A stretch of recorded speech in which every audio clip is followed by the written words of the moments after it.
Today we're going to learn how to quote a foremost motorcycle policy. Before we start, I want to pull up a similar data sheet that you will be pulling off of Epic to get all the personal information you'll need. The data sheet will look similar to this. This is for auto, but it would have the motorcycle information listed on there instead. If you notice, it has all the coverages that you need and all the personal information. So we'll go ahead and just close this out and let's get started. So we want to go ahead and log into the Foremost website.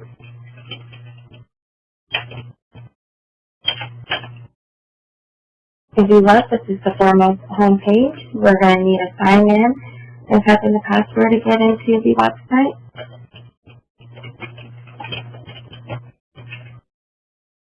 Go ahead and click log in. Once you do that, it should take you to the home page. If you notice, up at the top, it has everything that you need on there. We're only focusing on the quote today, so we're just going to click Start a New Quote. Once we click Start a New Quote, you'll see these two fields pop up below it. Is that requesting the state? It should be pre-filled to Texas for you. And the product type, you're going to have to click and choose. So we're going to choose motorcycle quote. Click on that and choose your producer code. So it's going to be the first one, and then we'll just click Start. When you click Start, another window will pull up. We're going to have to open that up. If you notice at the top, it says Start Quote, Retrieve Quote, Manage Policy, and Make a Payment. We're focusing on starting a new quote today. Right below the new quote, it has the producer information. Below that will be the product type. Again, we're going to have to choose what we're quoting today, and it will be the motorcycle quote. Garaging location zip code. This is where you input the zip code in which the vehicle will be garaged at. Type in the date or click on the calendar to choose the date you want to make the policy effective. If you're working on renewals, it's always going to be about 30 or 45 days in advance, so this is very important that you make sure you put the right date on there. After that, you just click on Go. It'll pop up another window for you. We'll go ahead and expand that. To the left, it'll tell you the summary of it, the effective date, and the producer code. To the right, it'll give you the primary applicant's information. This is where you will type in that information here. You want to make sure you fill out as much information as you can. Single, date of birth, Social Security number if you have it. And then scroll down and read these fields right here. Has the primary applicant had insurance on similar type of vehicle for the past 6 months? Again, you'll get this information from your data sheet that you pull up in Epic in order to start the quote.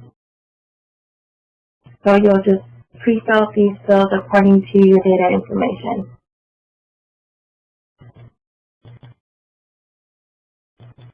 As far as does the applicant have qualifying life insurance, life policy with a minimum $50,000, that should be on your data sheet as well. You'll just look at that. And below that, we want to type in the mailing address.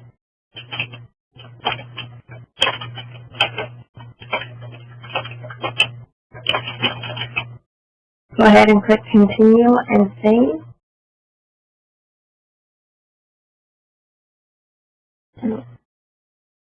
Let's try.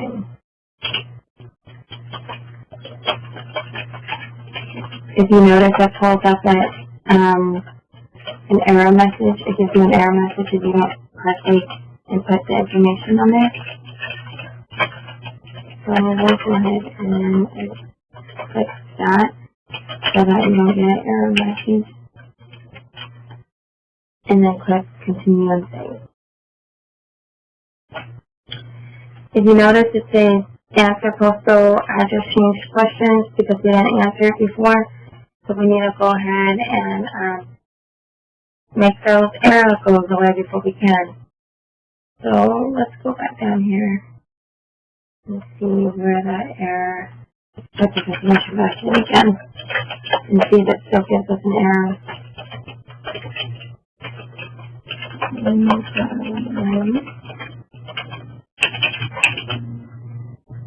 Okay. Got all that information. Let's see if there's an error message that pops up.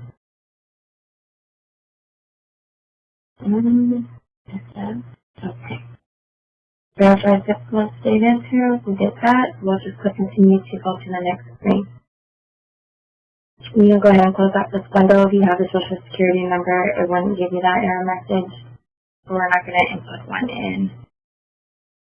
So then it takes you to this next screen.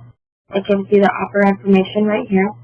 If you have multiple operators, we can always add them if it's just one person that we're quoting. It's just Joe Smith, so we're going to leave it as is.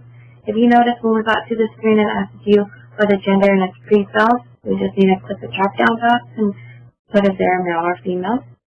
Infinity group, this is optional. You don't have to fill it out. If they're part of an association, you'll input it here, and the type of an association. And they only get credit for these associations. So if it's not mentioned in your data sheet, I wouldn't worry about it.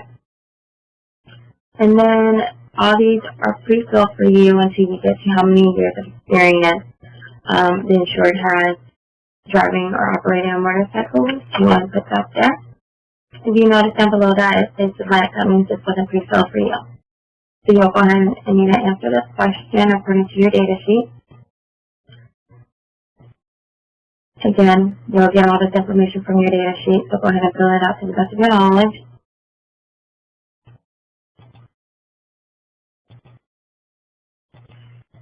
And then if you wanted to add an additional driver besides Joe Smith, this is where you will click add an additional operator, and you'll click the drop down box and it'll pull up when you click continue and save a secondary operator for you.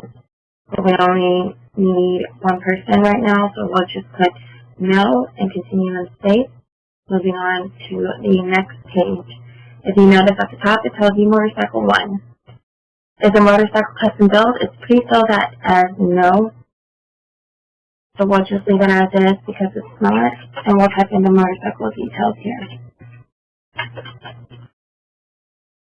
You'll drop down into the model year of the bike.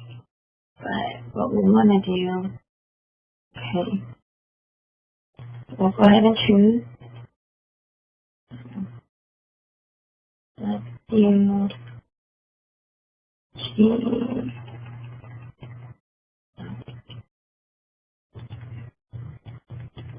We'll just pick it, type like it is, so it'll be in Suzuki.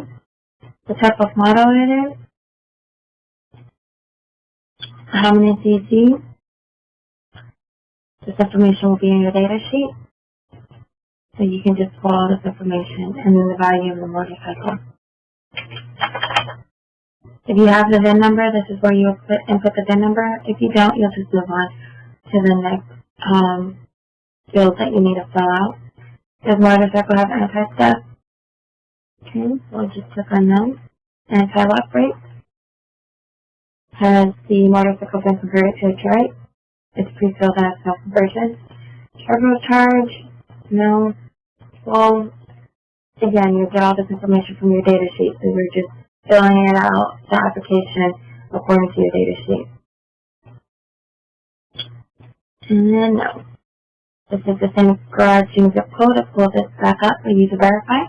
Down below that, if you're quoting more than one motorcycle, this is where you will input yes. Click continue and save, and it'll pull up another field. But we're only quoting one motorcycle today, so we'll continue and save. If you notice, I didn't fill out the county, so it gave me an error message, and it tells you what it is. So you need to go ahead, anytime you see that error, you need to address that question, and then click continue and save. Okay, we'll just click continue here. Then it takes you to the coverage screen. If you notice, it gives you the annual premium and the effective date, so you just want to verify the information is true. If it's not, if you look to your left-hand side, you can always edit the effective date if you need to. And these are the screens that we went to in order to get to the quoting screen. So if you ever needed to go back, this is where you would click. Or you can look at the top tabs and go back and fill those out, or click on those two if you ever needed to go back and make an adjustment. So we're just going to keep these coverages on here. And if you notice, you can change it here and it'll pop up at the bottom for quoting purposes with a premium. So this is where we are going to print a copy of this quote so we could download it and attach it to Epic. So we're going to click continue and save. Since this is the quote we want, all the coverage is correct. And then it takes you to additional information. We're not going to go that far and issue out the policy. So what we're going to do is go back to the quote. So we'll just go back to the coverages here and see and just print this quote out. So we want to find the quote information. Let's click on the payment options here. This will give you all the information on the payment options. Okay. So once you get to this screen, again, we just need to print this quote out and see. If you look over to your left-hand side and go to Documents Available to Print, you want to click on the Insurance application. We're going to maximize this, and if you notice, all the information that we input is on the application. But if you scroll down a little bit further to the second page here, you'll notice the coverages that are listed, and there's also an annual premium. We are looking for the quote, so we need to go ahead and print this document into either a PDF or a document where the consultant can view. So we'll just go up to the top, and we can either save it or print it. We can just save it here to our desktop, and then we got to name the document to the correct file. So in this case, it would be motorcycle, MC for motorcycle, quote, QT, because we quoted it, and then the company name. So it would be foremost. So anytime you name a file, it's always going to be the product type, what kind of document it is, whether it's a quote, which a lot of times it's just going to be QT for quote, and then the company name. So you'll just save that to the desktop, and let me just minimize this so you can have an idea of what it will look like when you save it. And this is the PDF file that I will save, and then you'll just take this and attach it to the Epic attachment under the client file's name, and that will complete your processing for quoting and attaching the document to Epic.